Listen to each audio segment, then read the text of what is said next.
Hello students, आज का हमारा टॉपिक है काइंड्स ऑफ सेंटेंस। वाक्य के भेद। वाक्य के भेद या वाक्य के प्रकार। तो वाक्य 5 प्रकार के होते हैं: assertive sentence, interrogative sentence, imperative sentence, exclamatory sentence, optative sentence. तो पिछली वीडियो में हमने सेंटेंस के बारे में बताया था, उसकी डेफिनेशन के बारे में बताया था और उसके जो फीचर्स होते हैं सेंटेंस के उसके बारे में बताया था। तो इस वीडियो में बात करते हैं हम काइंड्स ऑफ सेंटेंस की। तो सबसे पहले बात करते हैं नंबर 1 पे असर्टिव सेंटेंस।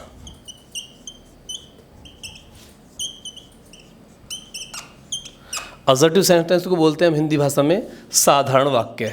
कैसे वाक्य? साधारण, जो बहुत ही सिंपल वाक्य होते हैं। ठीक है, तो आप देख रहे हैं असर्टिव सेंटेंस की बात करें, जैसे कि पहले नंबर पे हम बात करते हैं असर्टिव सेंटेंस। तो ही प्लेज क्रिकेट, वह क्रिकेट खेलता है। Rohit runs on the road. He plays cricket, Rohit runs on the road. दोनों ही क्या हैं? दोनों ही सेंटेंस है। कैसे सेंटेंस है ये सिंपल सेंटेंस हैं। Shubham does not read. Shubham does not read, Shubham नहीं पढ़ता है। We do not go to Delhi. He plays cricket, Rohit runs on the road, Shubham does not read, we do not play. ये चारों क्या है? चारों सेंटेंस है। किस तरह का सेंटेंस है ये? असर्टिव सेंटेंस, यानी साधारण वाक्य हैं। तो असर्टिव सेंटेंस के मैंने आपको 4 एग्जांपल्स दिए। अभी जो असर्टिव सेंटेंस है ये 2 जगह डिवाइड होता है। एक तो नेगेटिव सेंटेंस होते हैं, एक पॉजिटिव सेंटेंस होते हैं। तो पॉजिटिव और नेगेटिव 2 जगह ये डिवाइड होता है। नंबर 1 पे होता है पॉजिटिव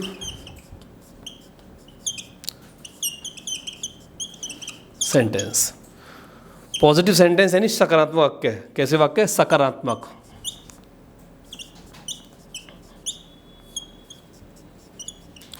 जिसमें पॉजिटिव सोच, जिस वाक्य के से हमें पॉजिटिव सोच झलकती है, पॉजिटिव बारे में बात की जाती है, सकारात्मक बारे में बात की जाती है। तो ये जो वाक्य पॉजिटिव वाक्य होते हैं इसमें कार्य का होना पाया जाता है। क्या होता है? कार्य का होना पाया जाता है। जैसे कि हमने यही बोला था ही प्लेज क्रिकेट, वह क्रिकेट खेलता है। ठीक है, और यहाँ पे हमने बोला था Rohit runs on the road, Rohit सड़क पर दौड़ता है। तो दोनों ही वाक्यों में क्या हुआ? ये कार्य का होना पाया जाता है। शुभम डज नॉट रीड और we do not go to Delhi, ये दोनों वाक्य कैसे हैं? ये नेगेटिव वाक्य हैं। तो पॉजिटिव वाक्य में देखिए he is going to school, वह स्कूल जा रहा है। We have done our work, हमने अपना काम कर लिया है। जैसा कि आपको बताया था कि पॉजिटिव जो सेंटेंस हैं उसमें ही इज़ गोइंग टू स्कूल और we have done our work, ये दोनों ही सेंटेंस कैसे हैं? पॉजिटिव सेंटेंस हैं। ठीक है, तो आप समझ रहे हैं कि जो असर्टिव सेंटेंस होता है, असर्टिव सेंटेंस को डिक्लेरेटिव सेंटेंस भी कहते हैं। और डिक्लेरेटिव सेंटेंस या असर्टिव सेंटेंस के 2 पार्ट हैं, पॉजिटिव और नेगेटिव। तो पॉजिटिव के बारे में बात चल रही है, he is going to school, we have done our work, ये दोनों ही कैसे वाक्य हैं? पॉजिटिव वाक्य हैं। Sheela was reading the Ramayana. तो Sheela was reading the Ramayana, Sheela Ramayana पढ़ रही थी। ये वाक्य सभी कैसे हैं? ये सभी पॉजिटिव वाक्य हैं, सकारात्मक वाक्य हैं। इन पॉजिटिव सेंटेंस को अफर्मेटिव सेंटेंस भी कहते हैं। क्या कहते हैं?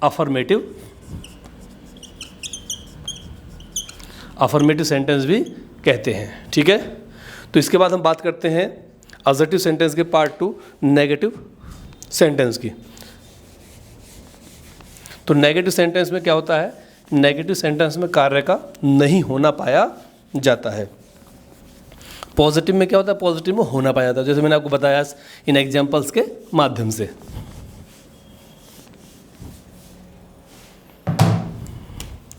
नेगेटिव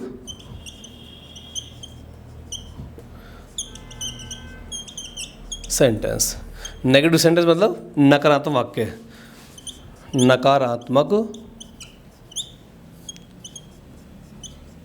वाक्य। कैसे वाक्य? नकारात्मक, जिन वाक्यों से ये बोलता हूँ कि उस कार्य का नहीं होना पाया जाता है। जैसे you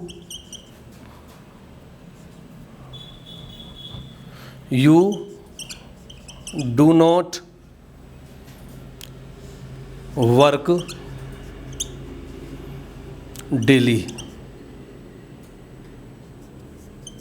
you do not work daily, तुम रोजाना काम नहीं करते हो, यानी तुम कभी कभी काम करते हो, रोजाना नहीं करते हो। She does not go to temple, वह मंदिर नहीं जाती है। Mother does not walk in the park, माताजी पार्क में नहीं टहलती हैं। तो पहले वाक्य में you do not work daily, तुम रोजाना काम नहीं करते हो, तो कार्य का नहीं होना पाया जाता है। She does not go to temple, वह मंदिर नहीं जाती है, तो मंदिर जाने का कार्य नहीं होता है। Mother does not walk in the park, माताजी पार्क में नहीं टहलती हैं, यानी माताजी का जो पार्क में टहलने का काम वो नहीं होता। तो तीनों वाक्यों से क्या चल रहा है, जो नेगेटिव यानी नकारात्मकता है वाक्यों सभी वो झलक रही है। क्या झलक रही है? Negative sense. कैसा सेंस? नेगेटिव। जो पॉजिटिव वाक्य तो पॉजिटिव सेंस था और नेगेटिव वाक्यों में नेगेटिव सेंस है। तो इन वाक्यों के माध्यम से नेगेटिव सेंस झलक रहा है, तो इन कार्य का नहीं होना पाया जाता है। तो असर्टिव सेंटेंस मैंने बताया आपको, ये दो प्रकार के सेंटेंस होते हैं असर्टिव सेंटेंस, एक पॉजिटिव और दूसरे नेगेटिव। दोनों ही के बारे में मैंने आपको बताया। इसके बारे में बात करते हैं हम, इसके बारे में बात करते हैं हम नंबर 2 पे, इंटेरोगेटिव सेंटेंस। कौन सेंटेंस? इंटेरोगेटिव, यानी प्रश्नवाचक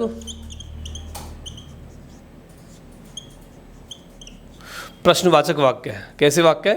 प्रश्नवाचक, नेगेटिव सेंटेंस। तो प्रश्नवाचक वाक्य में क्या होता है? प्रश्नवाचक वाक्य में प्रश्न पूछने का कार्य होता है, या तो हम सामने वाले से प्रश्न पूछते हैं या सामने वाला हमसे प्रश्न पूछता है। तो प्रश्न पूछने का जो कार्य होता है वो नेगेटिव सेंटेंस के अंदर होता है। देखिए जैसे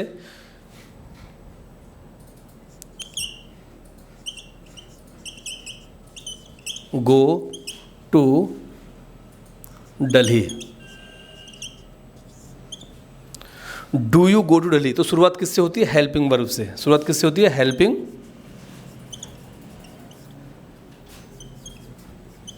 हेल्पिंग वर्ब से वाक्य की शुरुआत होती है। ठीक है, उसके बाद सब्जेक्ट दिया हुआ है और लास्ट में क्वेश्चन मार्क यानी मार्क ऑफ क्वेश्चन दिया हुआ है। तो do you go to Delhi, और तो ये जो वाक्य है इस शुरुआत किससे हुई? हेल्पिंग वर्ब से। Where do you live, question mark. तो वेयर डू यू लिव, तुम कहाँ रहते हो। तो ये वाक्य, इस वाक्य में पूछा गया है कि आप कहाँ पर रहते हैं, यानी रहने का जो कार्य है, जहाँ स्टे जो हो रहा है, आपका रहना जो हो रहा है किस स्थान पे हो रहा है, तो इस सेंटेंस के माध्यम से पूछा गया है। तो पहले वाक्य क्या? Do you go to Delhi, क्या तुम दिल्ली जाते हो, और दूसरे वाक्य में तुम कहाँ रहते हो। तो दोनों, ये दो तरह के वाक्य जो होते हैं हमारे इंट्रोगेटिव सेंटेंस में पाए जाते हैं। तो इंट्रोगेटिव सेंटेंस के दोनों ही पार्ट हैं। तो पार्ट 1 में वो वाक्य होते हैं जिनकी शुरुआत हेल्पिंग वर्ब से होती है, और पार्ट 2 में जो वाक्य होते हैं वे वाक्य होते हैं जिनकी शुरुआत होती है WH वर्ड से, यानी क्वेश्चन वर्ड से। WH हो या क्वेश्चन वर्ड, यानी क्वेश्चन वर्ड से ही वाक्य की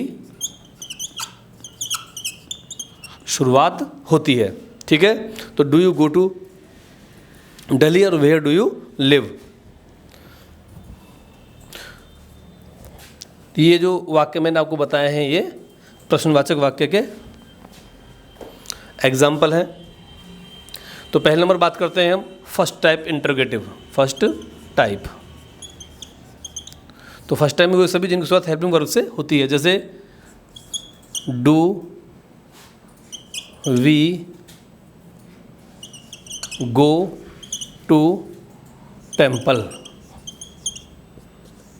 क्या हम मंदिर जाते हैं? अगला question, does Mohan play hockey? तो do we go to temple, क्या हम मंदिर जाते हैं? डज मोहन प्ले हॉकी, क्या मोहन हॉकी खेलता है? ये दोनों वाक्य कैसे हैं? ये दोनों वाक्य इंट्रोगेटिव हैं, फर्स्ट टाइप हैं। और तीसरे में लिखते हैं हम, do you read the Ramayana. अब तीनों सेंटेंस को देख लीजिए। Do we go to temple, does Mohan play hockey, क्या मोहन हॉकी खेलता है? Do you read the Ramayana, क्या तुम रामायण पढ़ते हो? तो अब जब इन तीनों जो प्रश्न जो हैं, जो क्वेश्चन हैं, तीनों जो प्रश्न वाचक वाक्य हैं, ये तीनों, तो इन तीनों में प्रश्न किया गया है। तो जब इन प्रश्नों के हम जो जवाब देंगे वो ये देंगे यस और नो में। कैसे देंगे? यस या नो। तो इनको यस और नो टाइप क्वेश्चन भी बोलते हैं। तो अब देख रहे हैं डू, डज और डू द्वारा से आया है। ये तीनों ही क्या है? ये तीनों ही हेल्पिंग वर्ब है। हेल्पिंग वर्ब से ही वाक्य की शुरुआत होती है। शुरुआत कैसे होती है? हेल्पिंग वर्ब के साथ। ठीक है, जो सेंटेंस शुरुआत होती है वो हेल्पिंग वर्ब से होती है। और इसका जब जवाब देंगे तो यस और नो में देंगे यस। कैसे देंगे? यहाँ लगा देंगे yes we go to temple, हाँ हम मंदिर जाते हैं। तो ये क्वेश्चन मार्क हमारे यहाँ से हट जाएगा, या जाएगा। ठीक है, तो yes we go to temple. ठीक है, Mohan play hockey, Mohan hockey खेलता है। तो क्या करेंगे इसके लिए? खेलता है तो यस, और नहीं खेलता है तो नो। तो टेंस में क्या करेंगे हम? तो नो लगा करके, नो नहीं खेलता है तो Mohan does not play hockey. ठीक है, अब देख रहे हैं तो नो लगा दिया, नहीं मोहन हॉकी नहीं खेलता है। अगला वाक्य है यू रीड द रामायण, क्या तुम रामायण पढ़ते हो? और इसका जवाब देना हमें कैसे देंगे? यस, और पढ़ते हैं तो यस, और नहीं पढ़ते हैं तो नो। ठीक है, तो यस लगा करके, yes I read the Ramayana, हाँ मैं रामायण पढ़ता हूँ। तो आप देख रहे हैं इन सभी सेंटेंसेस में यस और नो से ही प्रश्न का जवाब दिया गया है। तो ठीक है, तो पहले टाइप के हमारे क्या है? Interrogative sentence, first type interrogative बोलते हैं। और इनकी शुरुआत जो होती है वो हेल्पिंग वर्ब से वाक्य की शुरुआत होती है। और वाक्य के जो अंत में क्या आता है? Question mark. सभी प्रश्नवाचक वाक्यों के अंत में, यानी जो क्वेश्चन है ये, इनके अंत में, सभी के अंत में क्या आता है? प्रश्नवाचक चिन्ह भी आता है। अब बात करते हैं हम सेकंड टाइप इंटरोगेटिव सेंटेंस की। तो सेकंड टाइप इंटरोगेटिव वो होते हैं जिनकी शुरुआत होती है क्वेश्चन वर्ड से, जैसे कि वेयर, डू यू गो, तुम कहाँ जाते हो? What do you do, what do you do, तुम क्या करते हो? How much milk do you take, तुम कितना दूध पीते हो? तो तीन वाक्य हो गए। वेयर डू यू गो, तुम कहाँ जाते हो? Where do you, what do you do, तुम क्या करते हो? और how much milk do you take, तुम कितना दूध पीते हो? तीन वाक्य हो गए। तीनों वाक्यों की शुरुआत कैसे हुई है? ये देखिए, वेयर, ये वॉट, और ये हाउ मच, इन कितना, ये प्रश्न किया गया है। तो तीनों ही क्या है? ये तीनों ही क्वेश्चन वर्ड, तीनों क्या है? क्वेश्चन वर्ड है। ये तीनों वाक्य में स्टार्टिंग किससे हुई है? क्वेश्चन वर्ड से शुरुआत वाक्य की हुई है। ठीक है, और लास्ट में क्या है? सभी के क्वेश्चन मार्क और लास्ट में दिया गया है, जैसा कि आप लोग देख रहे हैं। ठीक है, तो वेयर डू यू गो, तुम कहाँ जाते हो? वाट डू यू डू, तुम क्या करते हो? How much milk do you take, तुम कितना दूध पीते हो? तो तीनों वाक्यों को जब हम जवाब देंगे तो इनका जवाब पूरे सेंटेंस में देना पड़ेगा। इसमें यस और नो से बात नहीं बनेगी। तो इसमें क्या करना होगा? पूरा, जैसे कि वेयर डू यू गो, तो आई गो यहाँ लिख देंगे हम, आई गो टू दिल्ली, मैं दिल्ली जाता हूँ। या गाजियाबाद लिख देंगे, गाजियाबाद जाता हूँ, कलकत्ता जाता हूँ। ठीक है, तो वाट डू यू डू, तुम क्या करते हो? तो इसका जवाब हम लिख देंगे I job in a company. मैं कंपनी में जॉब करता हूँ, I job in a company, या I job in a school में जॉब करता हूँ, आई जॉब, ठीक है ना। तो इस तरह से हम लिख सकते हैं। तो how much milk do you take, कितना दूध पीते हो, इसको लिखेंगे हम कितना दूध पीते हो। तो I take a glass of milk, मैं एक गिलास दूध पीता हूँ, ठीक है।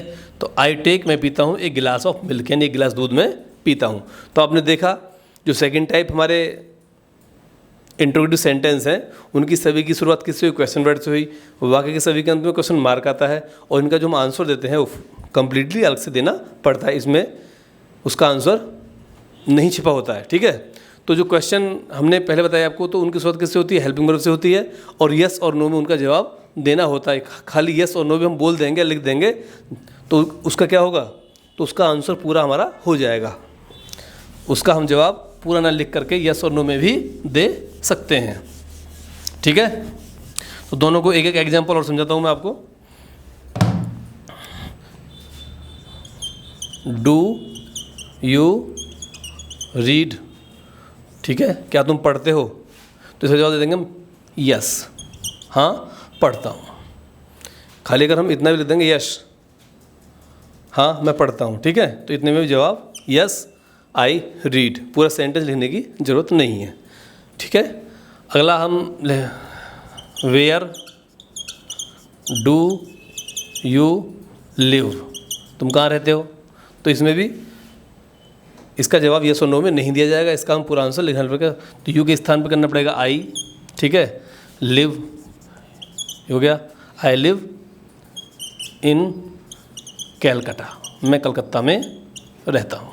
तो ठीक है, तो आपने देख लिया फर्स्ट टाइप और ये सेकंड टाइप, ये कॉमन चीज़ है।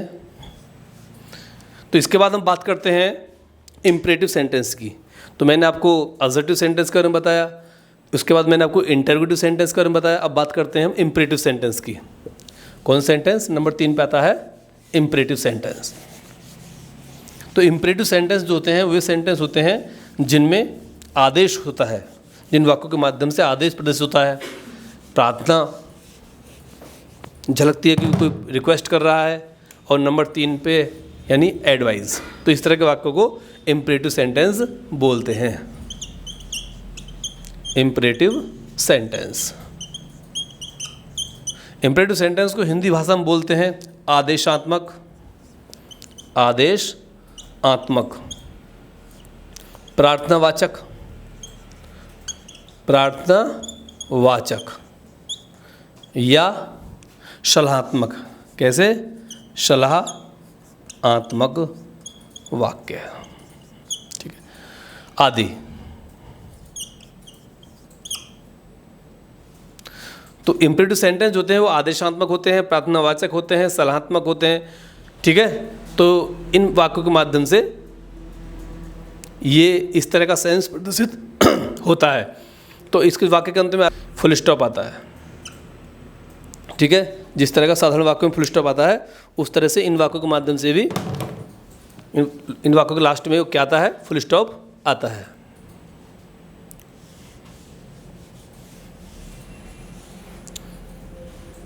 देखिए, डू योर जॉब, अपना काम कीजिए। Play cricket, cricket Khelo. In the field, in the field, मैदान में क्रिकेट खेलिए। रन ऑन द रोड, सड़क पर दौड़िए। तो ये तीनों वाक्य आप देख रहे हैं कि do your job, play cricket in the field, run on the road, तीनों ही वाक्यों की शुरुआत किससे हुई है, तीनों ही वाक्यों की शुरुआत हुई है मेन वर्ब से, यानी मेन वर्ब से वाक्य की शुरुआत होती है। और इसके पहले एक वर्ड होता है यू, यू कैसा वर्ड होता है? साइलेंट वर्ड होता है, क्योंकि इसमें जो हम आदेश देते हैं या रिक्वेस्ट करते हैं या एडवाइस देते हैं वो व्यक्ति हमारे सामने होता है, यू के रूप में होता है, तुम के रूप में होता है। ठीक है, तुम या आप जो भी है, हिंदी भाषा के शब्द हैं तुम और आप, तो यू के रूप में हमारे सामने वो छिपा होता है। ठीक है, तो साइलेंट यू होता है। तो शुरुआत किससे होती है? हेल्पिंग। इसीलिए इन वाक्यों को इम्परेटिव सेंटेंस बोलते हैं। जैसे कि यू डू योर जॉब, तुम अपनी जॉब करो, अपना काम करो। Do you play cricket in the field, तुम मैदान में क्रिकेट खेलो। ठीक है, you run on the road, तुम सड़क पर दौड़ते हो। तो ये जो तीनों ही वाक्य हैं इनमें सभी से में यू साइलेंट है। ठीक है, तो इसीलिए इन वाक्यों को इम्परेटिव सेंटेंस बोलते हैं। इसी के विपरीत, तो जैसे बताया था मैंने आपको कि order,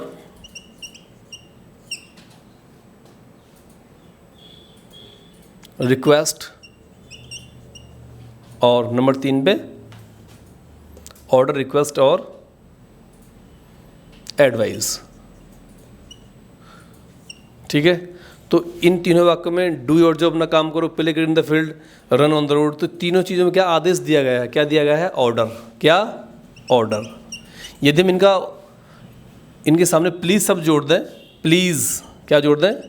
please do your job, please अपनी जॉब कीजिए, अपना काम कीजिए, तो ये क्या हो गया? रिक्वेस्ट। क्या हो गई ये? या रिक्वेस्ट आ गई इसमें, यानी प्रार्थना हो गई। अगला वाक्य है play cricket in the field, मैदान में क्रिकेट खेलो। ठीक है, तो ये तो इसमें ऑर्डर है, लेकिन यदि हम कहें इसमें जोड़ दें हैं अभी प्लीज़, क्या जोड़ दें? प्लीज़ शब्द जोड़ देते हैं हम, please play cricket in the field, कृपया मैदान में क्रिकेट खेलिए, है रिक्वेस्ट हो गई। ठीक है, इस तरह से इस वाक्य में यदि हम जोड़ देते हैं please run on the road, ठीक है, तो यहाँ पे क्या होगा? ये वाक्य भी प्रार्थनावाचक वाक्य बन जाएगा। तीनों वाक्य कैसे हो गए? ये प्रार्थनावाचक, यानी ऑर्डरेबल वाक्य से रिक्वेस्टेबल हो गए। ठीक है ना, यानी आदेशात्मक से प्रार्थनावाचक वाक्यों में चेंज हो गए। इसी तरह से अब जो तीसरे है जिसको हम बोलते हैं एडवाइजेबल, कैसे? सलाहात्मक वाक्य। कैसे? सलाह, शिक्षा, एडवाइस बोलते हैं। देखिए जैसे कि ऑलवेज वॉक, ऑलवेज वॉक, सदैव टहलो। कहाँ पे टहलो? सदैव। Always walk your left, always walk your left, सदैव अपने उल्टे हाथ तरफ यानी बाएं हाथ तरफ चलिए। Always speak the truth, speak the truth, सदैव सत्य बोलिए। नेवर टेल ए लाई, कभी झूठ मत बोलो। ठीक है, always respect your elders, always respect your elders, अपने बड़ों का सदैव सम्मान करो। तो ये चारों वाक्य आप पढ़ रहे हैं, चारों वाक्यों के माध्यम से क्या आ रही है? एडवाइस। क्या दी जा रही है? सलाह। क्या दी जा रही है? सलाह यानी एडवाइस।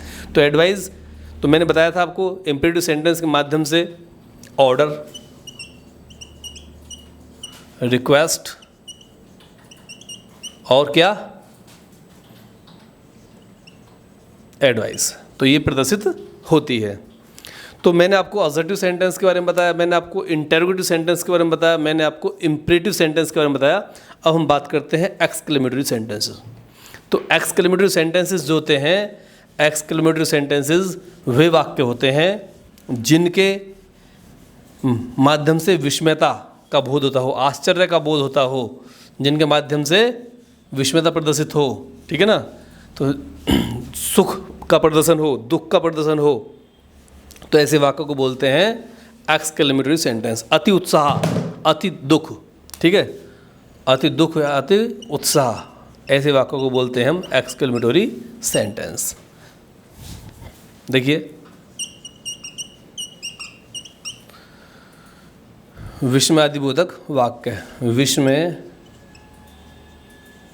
आदि बोधक यानी जो विस्मयता का बोध कराए। ऐसे वाक्य जो आश्चर्य प्रकट कराए, जिस वाक्य के माध्यम से दुख का प्रदर्शन हो, सुख का प्रदर्शन हो, अति उत्साह का प्रदर्शन हो। जैसे बात करते हैं ब्रेवो। ब्रेवो वर्ड का प्रयोग जब करते हैं जब हम किसी को शाबाशी देते हैं, किसी का उत्साहवर्धन करते हैं, किसी को बताते हैं कि तूने बहुत अच्छा काम किया है, तो bravo, you did well. Bravo, तुमने बहुत अच्छा काम किया। ब्रेवो नाम नहीं है, ब्रेवो है उत्साह के लिए एक शब्द है। ब्रेवो शाबाश, हिंदी में जैसे बोल देते हैं शाबाश, बोलते हैं ना शाबाश बेटे तेने बहुत अच्छा किया, ठीक है ना। ऐसे ही वर्ड है हुर्रा।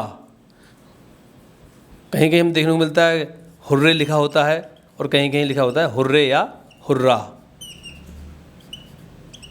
तो अति उत्साह में खुशी का प्रदर्शन करते हैं तो हुर्रा मार्क ऑफ एक्सक्लेमेशन लगाते हैं इसके बाद में। फिर लिखते हैं our Indian cricket team won the match. हमारी इंडियन क्रिकेट टीम मैच जीत गई, हुर्रा यानी खुशी दिखाते हुए।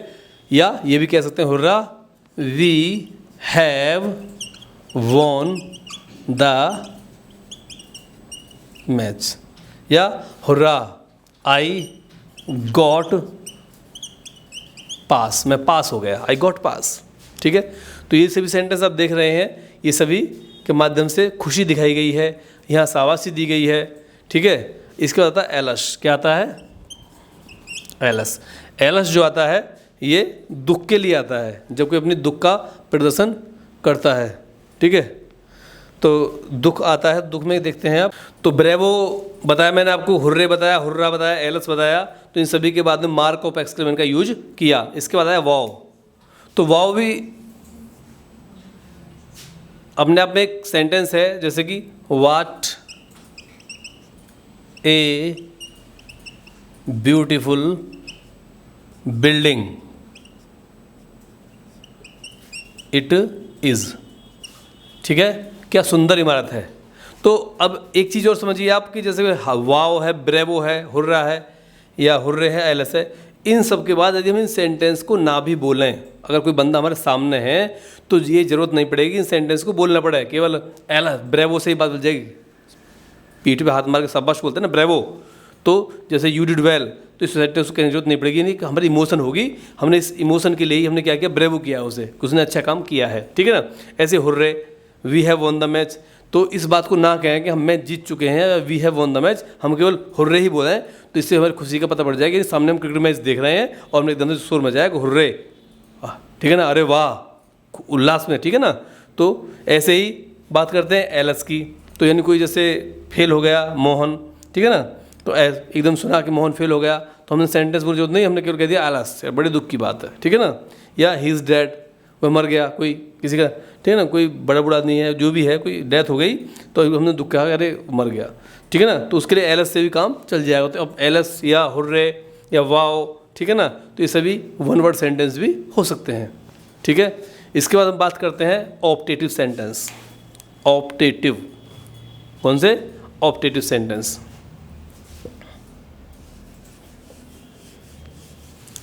ऑप्टेटिव सेंटेंस वो वाक्य होते हैं जिनके माध्यम से इच्छा, कामना आदि का बोध होता है।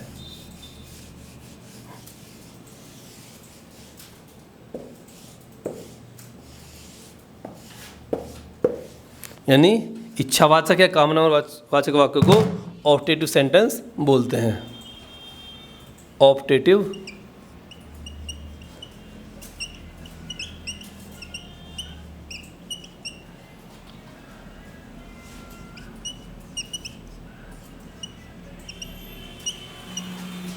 या कामना बोधक वाक्य, ठीक है। इच्छावाचक या कामना बोधक वाक्य, इसके माध्यम से प्रे प्रार्थना, ब्लेस आशीर्वाद, विश शुभकामना और कर्ज यानी अभिशाप।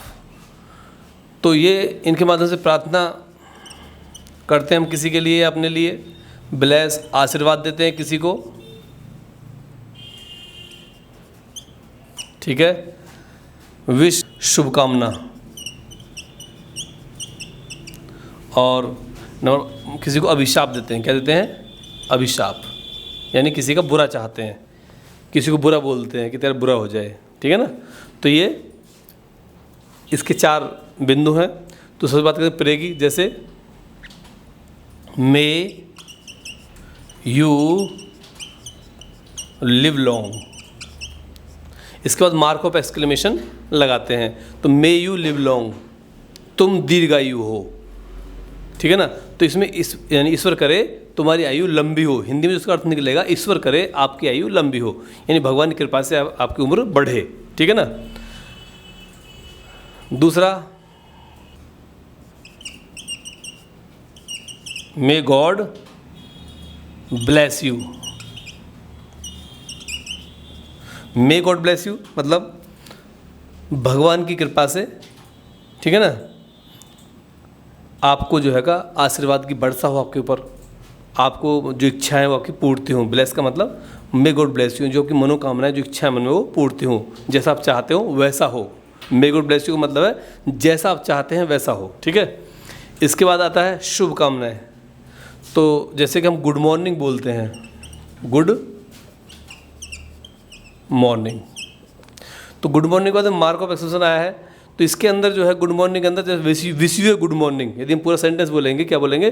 Wish U a good morning, यानी आपको सुबह की मॉर्निंग विश, ठीक है। तो उसमें विश ना लगे, डायरेक्ट गुड मॉर्निंग बोलते हैं, इसका मतलब भी जो है का गुड मॉर्निंग को विश करना होता है, ठीक है ना। आगे आता है गुड नून है या गुड इवनिंग है, गुड इवनिंग। तो ये क्या है, इनके माध्यम से विश कर रहे हैं, ठीक है। गुड इवनिंग, गुड मॉर्निंग, या इस तरह भी लिख सकते हैं, wish U a very happy birthday.